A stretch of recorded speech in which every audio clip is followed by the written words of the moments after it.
They are fall's favorite flower, but the runway often feels so short, doesn't it, for those front porch mums? Well, my next guest is here to help you extend your investment. Horticulturist Carly Wood will walk us through when and how to transplant your mums from a pot to the garden. Hey Carly, good to see you. Hey, you too. Before we get into that, let's talk timing. I noticed that the Costco mums are out in full force. Yes. Does this season's unusually high temperatures, warm weather play a role in when we should be buying those? Kind of, Yeah. but kind of not, because the nurseries, they're a photoperiodic plant, and so they're affected by our light, like the shortness of our days. Okay. And so they're blooming, and so I know like nurseries are, like they've got them ready for us, right? We've got to get them while they've got them ready. But will the heat cook them? Yes and no. I'm like, if you can keep them kind of like partially shaded, you'll be better until the weather cools down just a bit. So if you're gonna buy, be prepared to baby them just a bit. Yes. Keep them in the shade. Do I water? Shade, we keep them watered. More than I would normally? Yes, just because they're going to be drinking more because it's a little bit warmer. Slurping it up. Okay. Yeah. You've got a trick for picking mums that will keep their color longer. Yes. Okay, so if we look over here, Yeah. we have got Pretty. beautiful color. You Yes. see, like, you want to just take this home with you because you're like, look at all this beautiful color and blooms. Gorgeousness, yes. Looking like this. But if you buy one of these, like, this is not going to last very long on your front porch. They're already in full bloom. Mm-hmm. So down here we've got these ones. You want to pick something where the buds are a little more tightly closed, Mm-hmm. so that they will bloom a little bit later for us. Okay, and this might be a silly question, but do all colors stay healthy for the same length of time? The whites, the oranges, the purples? I think so. I feel like the whites and the yellows, maybe they, like for instance, we got a white here I'm going to do something with, but they maybe don't look as good for as long. They dry quicker? Yeah, they look a little browner. Okay, the color doesn't hold quite as long. Yeah. You could just buy those, put them on your front porch, and appreciate the beauty, but you've got a way to dress them up a little bit? Yes. Okay, so over here we've got this beautiful mum.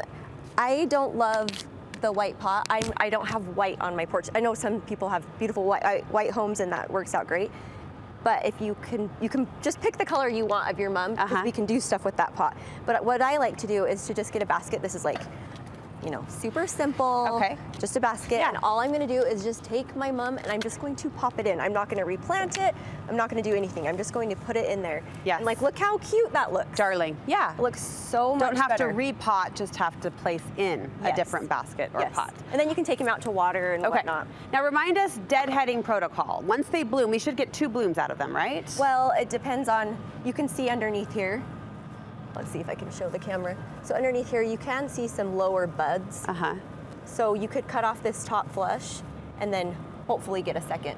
So it won't bloom twice, but we're looking for new buds underneath. Yes, underneath. the If we existing ended up having like a really, really long fall, then maybe it would send up a new flush, but I wouldn't count on it. Okay, what's your advice with something when it starts to look like Okay, this? so I wanted to show you this too, because this is like the cutest little, we call it a mumpkin. Oh, But okay. it's just like a little pumpkin container. A But darling. the thing that I like about this is, so I've had this on my porch for about a month. Yeah. So you can see it's just finishing. You went early. Yes. You got excited. Yes. But it's just about finishing, so I can take this out, and this is so simple because they come out. They're not planted right in there. Oh. And then we've got something new that's Okay. barely starting to open. Yeah. And I can just pop it back in, and look, I've got another month at least out of that. Right. I mean, for you my had to buy a porch. whole new plant, but yes. Yes. Where do we get the mumpkin? I found this at Walmart. That's darling. Isn't that cute? That's super cute. Now, Teaching this other feels like people. this elusive mystery, this idea that we can take our front porch plants, our mums specifically, and replant them in the garden for next year's enjoyment. Talk us Yes. through the timing of that and how we do it. Okay, so super easy. So like with this one, for example, Yeah. we've got this cute little mum, and you could chuck it, put it in the garbage, and compost pile or whatever, but you can enjoy it next year because it will bloom in your yard. And is there a point of no return? Like, is there a point where it's so shriveled and dead and gone that it wouldn't take or hold in the yard? I mean, if you don't water it. Okay, but if I've taken care of it Yes. and it's just on its way out. Yes, and you can see, I mean, we've still got healthy foliage. It's not wilty. It's Okay. just the buds are done. Okay. Just like with any flower, right? They Yeah. like a perennial's just finished blooming. Okay. So I would take it and I would cut mine down because we want to, when we plant it into the garden, we want to focus on root growth and health, not keeping dead buds alive, right? So I would just take it and I would just come in and I would just start cutting down. I would probably cut down and leave, I don't know, maybe 5 or 6 inches. Doesn't matter what's on top. Like you said, we're focusing on the root health. So yeah. we're just gonna, when we put this in the ground, this is gonna help the plant.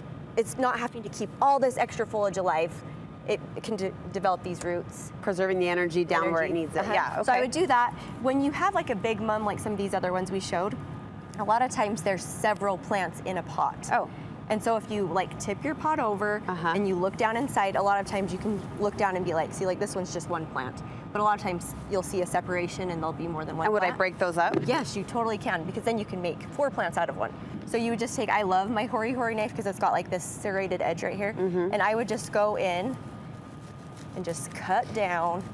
And will they, in theory, if all goes well, will they rebloom next year to the same size that they started? So if it's this guy is just one, and I put him in the ground as a whole piece, he will then come back in this size? Yes. Okay. All right. Yep. And some mums are shorter than others, some are taller than others, just depending on the variety. Okay. But the thing that's so good is that because they're photoperiodic, they will change. They'll come into bloom in our area when they're supposed to. Okay. Okay. When So the when light triggers them to perform. Yes. So when our days start getting shorter is when they start setting their buds to bloom. Okay. And then how deep do I plant it? Just to the. So you're just going to plant, same thing. You're just going to come right to where this soil level is. That's where you're going to plant it to. And no special treatment beyond that. Put it in the ground. Give it a good soak, like water it in, and then. I mean, I always like to say cross your fingers, but that's just me. And hope something good happens next year when the light tells it to do so. Yes. Mother Nature's wonderful, isn't she? She is. It's a beautiful miracle and the cycle that happens each and every season that we can celebrate through these gorgeous mums. Thank you so much for the how-to. You're welcome. Where can we get more gardening advice from you? So on Instagram, I'm The Garden Spot, and then I have my blog is www.thegardenspotblog.com. Okay, we'll link you over to both from our website.